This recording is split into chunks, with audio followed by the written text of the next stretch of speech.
Hello everyone, my name is Quintina and I am your dedicated partner for raising your child with autism.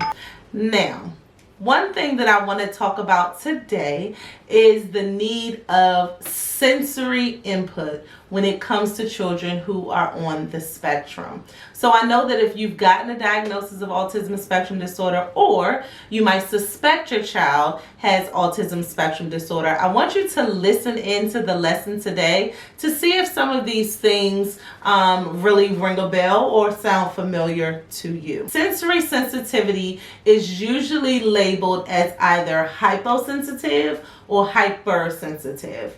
And hyposensitivity is a shortage of or an inability to feel or to identify that something might be too much, or in the area of sensory, just not being able to know if something is too hot or too cold. Now, hypersensitivity is the total opposite, and that's when something is so irritating to you or just so bothersome that you're super sensitive. So in both areas, it can be with hearing, it can be with touch, it could be with feeling on your clothes, it can be with a multitude of things. But what I want to talk to you today I want to talk to you about specific things that you can look for to identify if your child is hypersensitive or hyposensitive.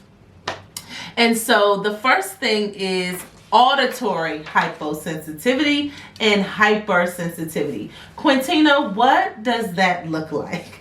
Hypersensitivity with noises, if we're talking about auditory, we know auditory is your ears, right?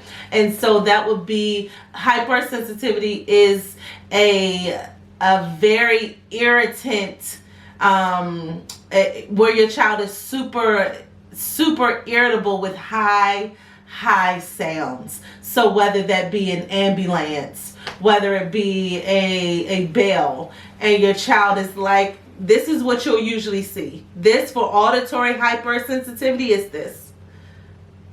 When your child is doing this, it's not that they don't want to hear you, okay?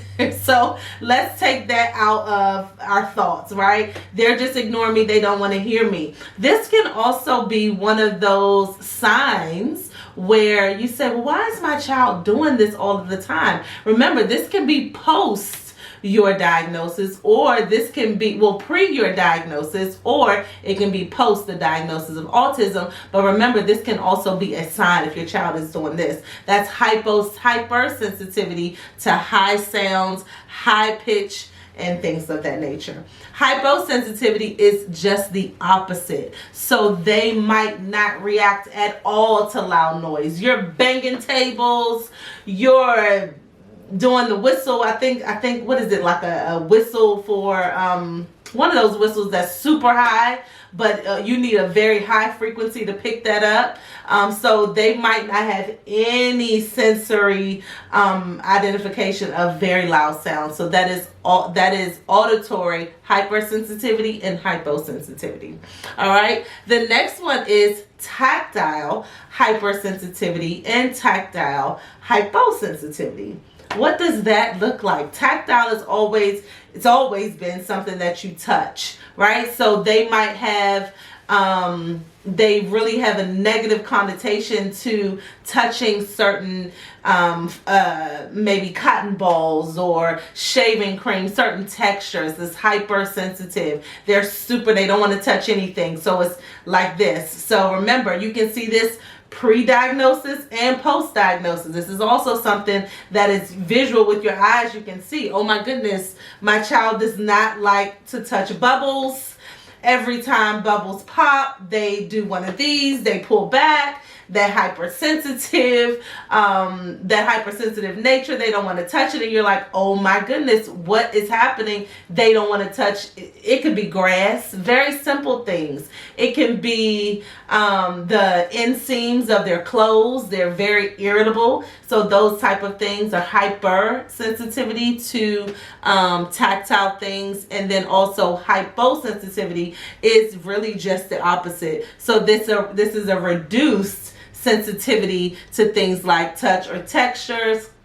And then also with hyposensitivity, I have noticed that some children do seek out intense or repetitive tactile sensations, such as like rubbing your hands together. So if you see children doing this a lot, they're seeking that touch. So that's hypo. It's not enough. It's not enough, right? So they're doing one of these. They're trying to get that touch. Or just leaning up against you, or you might, of course they love you, but you might notice that they're they're not sensitive to running into things or touching you or hitting you really hard. So that's that hypo. Visual hypersensitivity. Let's talk about lights. Let's talk about strobe lights. Have you ever went to a movie with your child, right? And you know that once that movie comes on screen and all of those lights start going, your child is like, oh my goodness, get me out of this place. That is a hypersensitivity to light and things of that nature. So also the other end of that is hyposensitivity, that visual hyposensitivity. Now I do want to talk about that because that can lead to difficulty in processing visual information. So that will be pictures. That hyposensitivity, that could be visual like cues in the environment if they can't really understand safety cues. So that's that hyposensitivity. In that area, you can also, like the other areas, have a visual hypersensitivity and a visual hyposensitivity.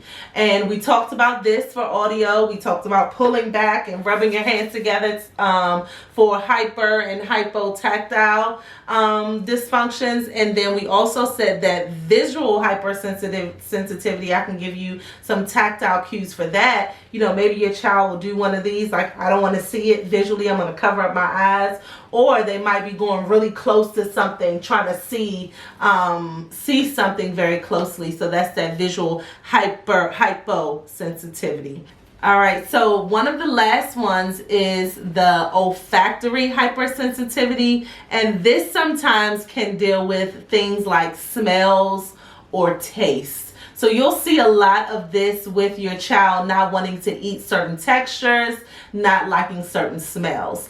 And then the last one for hyposensitivity is the vestibular hyposensitivity. Now the vestibular system is made up of a system that really controls your balance, okay? And so when it comes to hyposensitivity with your vestibular system, hyposensitivity, we know that it's low. So that means you might see your child running into things, falling down a lot, just really not able to catch their balance. All right, so those are most of the areas when it comes to sensory processing and what those things might look like in regard to hypersensitivity and hyposensitivity.